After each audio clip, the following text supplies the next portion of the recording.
Hello guys, ನಮಸ್ತೆ ಎಲ್ಲರಿಗೂ.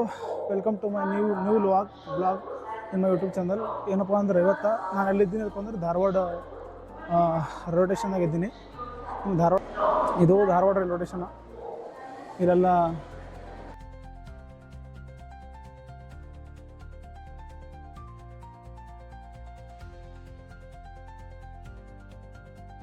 ಕೇಂದ್ರದಲ್ಲಿ ಜ್ಞಾನಪೀಠ ಪ್ರಶಸ್ತಿಯನ್ನು ಪಡೆದಂಥ ವಿಜೇತರಿವರೆಲ್ಲ ಈ ಧಾರವಾಡ ರೈಲ್ವೆ ಸ್ಟೇಷನ್ನ ಒಳಭಾಗ. ಇದು ರೈಲ್ವೆ ಸ್ಟೇಷನ್ ಎಲ್ಲಪ್ಪ ಅಂತಂದ್ರೆ ಅಮೃತ ಭಾರತ ಸ್ಟೇಷನ್ ಸ್ಕೀಮ್ನಾಗ ಇದು ರೈಲ್ವೆ ಸ್ಟೇಷನ್ ಏನಪ್ಪ ಅಂದ್ರೆ ಇದೊಂದು ಪಾರ್ಟ್ ಆಗಿರ್ತಕ್ಕಂಥದ್ದು. ಅಮೃತ ಭಾರತ ಸ್ಟೇಷನ್ ಸ್ಕೀಮ್ನಾಗ ಇದು ಟ್ರೈನ್ ಇದು ಏನಪ್ಪ ರೈಲ್ವೆ ಸ್ಟೇಷನ್ ಸೇರ್ಪಡೆ ಆಗಿರ್ತಕ್ಕಂಥದ್ದು. ಇಂಥ ರೈಲ್ವೆ ಸ್ಟೇಷನ್ಗಳು ನಮ್ಮ ದೇಶದಾಗ 100 ರೈಲ್ವೆ ಸ್ಟೇಷನ್ಗಳು ಸೇರ್ಪಡೆ ಆಗ್ಯಾವ. ಒಂದು ಮೇನ್ ವಿಚಾರ ಏನಪ್ಪ ಅಂತಂದ್ರೆ ಭಾರತೀಯ ರೈಲ್ವೆ ಬಗ್ಗೆ ಹೇಳ್ಬೇಕಂದ್ರೆ ಜಗತ್ತಿನಾಗ ಇಲ್ಲಿವರೆಗೂ ಹೈ ಸ್ಪೀಡ್ ಟ್ರೈನ್ ಯಾವುದಪ್ಪ ಅಂತಂದ್ರೆ ಇದಕ್ಕಿಂತ ಮುಂಚೆ ಭಾರತ ದೇಶದಾಗ ಜಪಾನಲ್ಲಿರ್ತಕ್ಕಂಥ ಬುಲೆಟ್ ಟ್ರೈನ್ಗಳು ಜಗತ್ತಿನ ಅತ್ಯಂತ ಹೆಚ್ಚಿನ ಸ್ಪೀಡ್ನಾಗ ಇರ್ತಕ್ಕಂಥ ಟ್ರೈನ್ಗಳಿದ್ದವು. ಈಗ ಚೀನಾದಾಗಿರ್ತಕ್ಕಂಥ ಟ್ರೈನ್ ಯಾವುದಪ್ಪ ಅಂದರೆ ಮ್ಯಾಗ್ಲ್ಯೂ ಟ್ರೈನ ಪರ್ ಅವರ್ 450 ಕಿಲೋಮೀಟ್ರ್ ಹೋಗ್ತದೆ ಟ್ರೈನು. ಅದರ ಆಗಲಿಕ್ಕೆ ನೆಕ್ಸ್ಟ್ ಮಾಡಿಫಿಕೇಷನ್ ಬರ್ತದೆ. ಪರ್ ಅವರ್ 600 ಕಿಲೋಮೀಟ್ರ್ ಹೋಗ್ತಕ್ಕಂಥ ಟ್ರೈನ್ ಅದು. ಆ ಟ್ರೈನ ಪರ್ ಅವರ್ 600 ಕಿಲೋಮೀಟ್ರ್ ಹೋಗ್ತದೆ. ನಮ್ಮ ಭಾರತ ದೇಶ ಸ್ವತಂತ್ರ ಆಗಿ ಸುಮಾರು 78 ವರ್ಷ ಆಯಿತು. ಅಂದ್ರೆ ಭೀ ನಮ್ಮ ದೇಶದಾಗ ಇನ್ನೂ ಯಾವುದೇ ಬುಲೆಟ್ ಟ್ರೈನ್ ಇಲ್ಲ, ಏನೂ ಇಲ್ಲ. ಸೊ ಹಂಗಾಗಿ ಏನಪ್ಪ ಅಂತಂದ್ರೆ ಇವತ್ತು ನಮ್ಮ ದೇಶ ಇಲ್ಲಿವರೆಗೂ ಇನ್ನೂ ಆ ಲೆವೆಲ್ ಡೆವಲಪ್ಮೆಂಟ್ ಆಗಿಲ್ಲ. ಯಾಕಂದ್ರೆ ಆಗಬೇಕು. ಇಲ್ಲೆಲ್ಲ ಭ್ರಷ್ಟ ರಾಜಕಾರಣ ಅದು ಇದು ಯಾವುದೇ ರೀತಿ. ಹೀಗಾಗಿ ನೋಡ್ರಿ ಧಾರವಾಡ ರೈಲ್ವೆ ಸ್ಟೇಷನ್ನಾಗ ಇದ್ದೀನಿ. ಇದು ಅಮೃತ ಭಾರತ ಸ್ಟೇಷನ್ ಸ್ಕೀಮ್ನಾಗ ಜಾರಿಗೆ ಹಾಕಿಸಿದ್ದು ಇದು ಎಷ್ಟು ದಿನ ಆಯಿತು. ಇನ್ನೂ ಆ ಲೆವೆಲ್ಕೇನು ಡೆವಲಪ್ಮೆಂಟ್ ಆಗಿಲ್ಲ ಈ ರೈಲ್ವೆ ಸ್ಟೇಷನ್. ಪ್ರತಿ ಗಂಟೆಗೆ 450 ಕಿಲೋಮೀಟ್ರ್ 650 ಕಿಲೋಮೀಟ್ರ್ ಹೋಗ್ತಕ್ಕಂಥ ಯುಗದಲ್ಲಿ ನಮ್ಮ ಭಾರತ ದೇಶದಾಗ ಟ್ರೈನ್ಗಳು ಏನಪ್ಪ ಅಂತಂದ್ರೆ ಒಂದು ಯಾವ ಟ್ರೈನ್ ಅಂತಂದ್ರೆ ವಂದೇ ಭಾರತ ಎಕ್ಸ್ಪ್ರೆಸ್ ಟ್ರೈನ್ ಪ್ರತಿ ಗಂಟೆಗೆ 180 ಕಿಲೋಮೀಟ್ರ್ ಹೋಗ್ತದೆ. ಅದು ಓಡಿಸಿದ್ರೆ ಅಷ್ಟೇ ಹೋಗ್ತದೆ, ಇಲ್ಲಂದ್ರೆ 160 ಕಿಲೋಮೀಟ್ರ್ ಹೋಗ್ತದೆ ಟ್ರೈನ. ಇಲ್ಲಾಂತಂದ್ರೆ ಅಷ್ಟೇನು ಸ್ಪೀಡ್ನಾಗಿಲ್ಲ ನಮ್ಮ ಭಾರತ ದೇಶದಾಗ ಇರ್ತಕ್ಕಂಥ ಟ್ರೈನ್ಗಳು.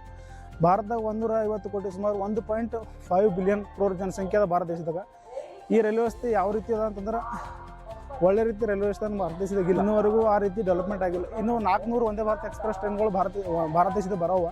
ಸೊ ಹಂಗಾಗಿ ಏನಪ್ಪ ಅಂದ್ರೆ ಹುಬ್ಳಿ ರೈಲ್ವೆ ಸ್ಟೇಷನ್ನಿಂದ ನಾ ಕಲಬುರ್ಗಿ ಹೋಗ್ಬೇಕಂತಂದ್ರೆ ಇವಾಗ 450 ಕಿಲೋಮೀಟ್ರ್ ಅದ.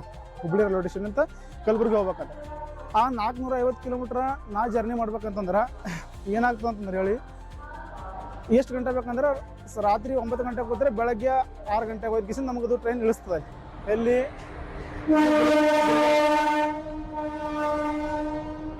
ಗುಲ್ಬರ್ಗ ರೈಲ್ವೆ ಸ್ಟೇಷನ್ದಾಗ ಅವಾಗ ಇಳಿಸ್ತದೆ. ನಾವು ಅಷ್ಟು ಲೇಟ್ ಮಾಡಿ ಇಳಿಸ್ತದ. ಅಷ್ಟು ಲೇಟ್ ಆದ್ರೆ ಏನಪ್ಪ ಅಂತಂದ್ರೆ ಮೊದಲೇ ಜನರಲ್ ಕ್ಲಾಸ್ನಾಗ ಜಾಗ ಇರಲ್ಲ, ಎಂದೂ ಇರಲ್ಲ. ಸೊ ಹಾಗಾಗಿ ಕುರಿಗಳು ತಂದಾಗ ಜನರಲ್ ಕ್ಲಾಸ್ನಾಗ ಸೇರ್ತಾರೆ. ಅಷ್ಟೇನು ಎಕ್ಸ್ಪೆನ್ಸಿವ್ ಇಲ್ಲ ಇಂಡಿಯನ್ ರೈಲ್ವೆ. ಬಟ್ ಏನಂತಂದ್ರೆ ಭಾರತ ದೇಶದ ರೈಲ್ವೆಗಳ ವ್ಯವಸ್ಥೆ ಇನ್ನೂ ಕೂಡ ಡೆವಲಪ್ಮೆಂಟ್ ಆಗಬೇಕು. ಒಂದು ಲೆವೆಲ್ಕಿಲ್ಲ. ಯಾಕಂದ್ರೆ 1.5 ಬಿಲಿಯನ್ ಕ್ರೋರ್ ಜನಸಂಖ್ಯೆ ಅಂದರೆ ಸುಮ್ಮನಿಲ್ಲ. ಸುಮಾರು 150 ಕೋಟಿ ಜನಸಂಖ್ಯೆ. ನಮಗಿಂತ ಸೆಕೆಂಡ್ ಸ್ಥಾನದಾಗ ಇರ್ತಕ್ಕಂಥ ಚೈನಾ ದೇಶ 600 ಕಿಲೋಮೀಟ್ರ್ ಪ್ರತಿ ಅವರ ಹೋಗತಕ್ಕಂಥ ವ್ಯವಸ್ಥೆ ಅದ. ಎಲ್ಲಿ ಅಂತಂದ್ರೆ ಚೀನಾ ರೈಲ್ವೆ ಸ್ಟೇಷನ್ ಅಲ್ಲಿ ತನಕ ಆ ವ್ಯವಸ್ಥೆ ಅದ. ಭಾರತ ದೇಶದಾಗ ಆ ವ್ಯವಸ್ಥೆ ಇನ್ನೂ ಇಲ್ಲ. ಇಂಡಿಯನ್ ರೈಲ್ವೆದಾಗ ನಡ್ತಕ್ಕಂಥ ಭ್ರಷ್ಟಾಚಾರ ಅದರಷ್ಟು ಭ್ರಷ್ಟಾಚಾರ ಎಲ್ಲಿ ಭೀ ನಡೆಯಲ್ಲ ನಮ್ಮ ದೇಶದಾಗ. ಅಷ್ಟು ರೈಲ್ ನೀರು 15 ರೂಪಾಯಿ ಇರ್ತಕ್ಕಂಥ ಬಾಟ್ಲಿ 20 ರೂಪಾಯಿ ಮಾರ್ತಾರೆ. ಮತ್ತು ಟಿಫಿನ್ ಬಾಕ್ಸು ಇದರದೆಲ್ಲ ಡಬಲ್ ಚಾರ್ಜ್ ಹಚ್ತಾರೆ, ಹಚ್ಚಿಗೆಸಿಂದ ಮಾರಾಟ ಮಾಡ್ತಾರೆ. ಹಾಗಾಗಿ ನಮ್ಮ ದೇಶ ಏನು ಎಷ್ಟೇ ಚೇಂಜಸ್ಗಳು ತಂದರೂ ಕೂಡ ನಮ್ಮ ದೇಶ ಡೆವಲಪ್ಮೆಂಟ್ ಆಗಲ್ಲ. 2047 ಭಾರತ ವಿಕಸಿತ ಭಾರತ ಆಗ್ತದೆ ಅಂತ ಹೇಳ್ಯಾರ. ಬಟ್ 2047 ಈ ರೀತಿ ಭ್ರಷ್ಟಾಚಾರ ಆದರೆ 3047 ಬಂದರೂ ಭಾರತ ದೇಶ ಡೆವಲಪ್ಮೆಂಟ್ ಆಗಲ್ಲ. ಯಾಕಂದ್ರೆ ಆ ಲೆವೆಲ್ ಭ್ರಷ್ಟಾಚಾರ ಅದ. ಸುಮಾರು 150 ಕೋಟಿ ಜನಸಂಖ್ಯೆ, ನಿಯರ್ಲಿ 150 ಕೋಟಿ ಜನಸಂಖ್ಯೆ ಇರ್ತಕ್ಕಂಥ ನಮ್ಮ ಭಾರತ ದೇಶದಾಗ ಈ ರೀತಿ ವ್ಯವಸ್ಥೆ ಇದ್ರೆ ನಮ್ಮ ದೇಶ ಅಂತೂ ಉದ್ಧಾರ ಆಗೋದು ಸುಳ್ಳ. ರಾಜಕಾರಣಿಗಳು ಮತ್ತಂದರೆ ಅವ್ರ ಮಕ್ಕಳು MLA MP ಎಲ್ಲ ಕ್ರಿಸ್ಟೈನವ ಫಾರ್ಚುನರ ಇಂಥ ಕಾರಣ ಅಡ್ಡಾಡ್ತಾರೆ. ನಾವು ಓಟ್ ಹಾಕಿರ್ತಕ್ಕಂಥ ಸಾಮಾನ್ಯ ಪ್ರಜೆಗಳು ಹ್ಯಾಂಗೆ ಅಡ್ಡಾಡ್ತೀವಿ ಅಂತ ತೋರಿಸ್ತೀನಿ.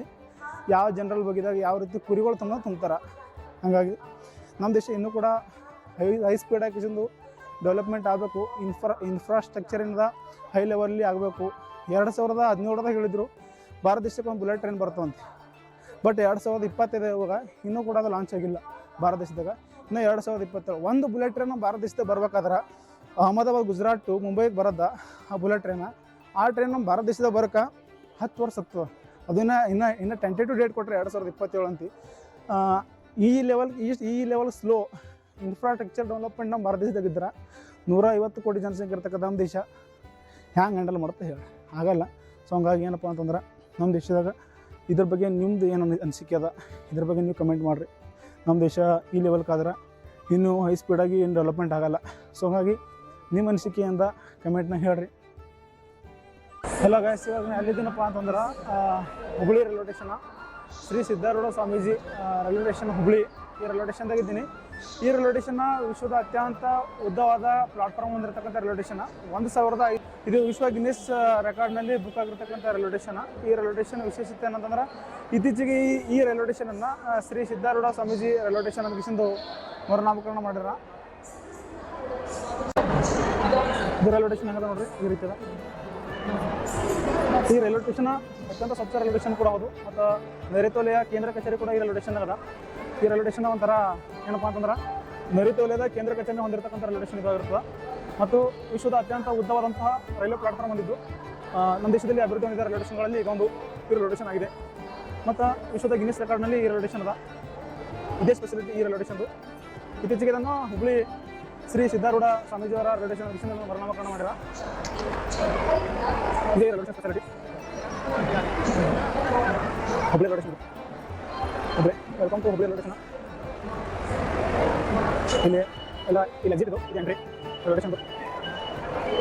ಮುಂದೆ ಟ್ರೈನ್ ಆಪ್ಷನ್ ತೋರಿಸ್ತೀನಿ, ಯಾವ ರೀತಿ ನಮ್ಮ ದೇಶದ ರೈಲ್ವೆ ಸ್ಟೇಷನ್ ರೈಲ್ವೆ ಪ್ರಾಬ್ಲಮ್ಗಳು ಯಾವ ರೀತಿ ಅನಿಸ್ತು ಇಲ್ಲ ತೋರಿಸ್ತೀನಿ ನೋಡೋಕೆಂದರು.